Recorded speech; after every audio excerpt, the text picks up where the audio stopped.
The death of a St. Albert firefighter-paramedic, reigniting calls for more to be done for the mental health of those on the front line. Now, his family and co-workers don't want to hide the fact he died by suicide.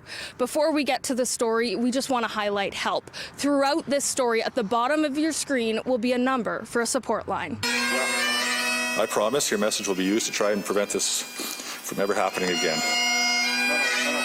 We're in a room full of helpers.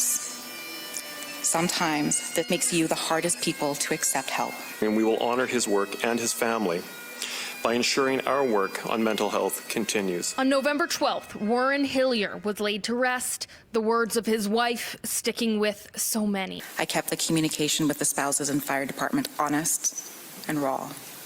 Default to open. And it's her term, default to open. Likely we're going to be hearing more of that around the city of St. Albert in the coming days and years. Hopeful, this openness, talking about Hillier, the father and military veteran who worked as a firefighter-paramedic for 11 years, will reduce the stigma all too prevalent on the front line and help others reach out for help before getting to the point of feeling there's no other way out. The key is to get help now to mitigate the damages. When a first responder develops a mental health-related injury, like PTSD, it's considered a workplace injury.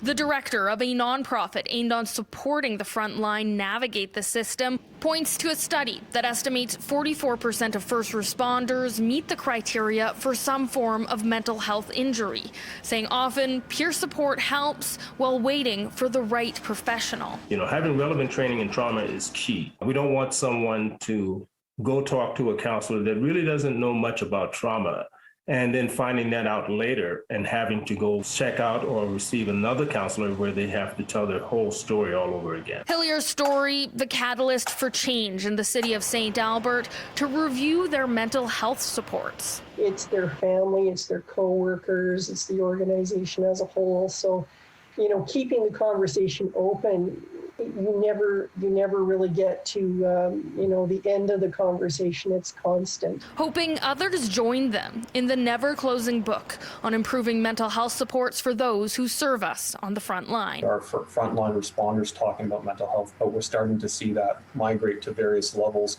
So it is reaching the governments that need to, where we need their support. Sometimes for first responders, the need is to speak to someone who understands industry-specific trauma.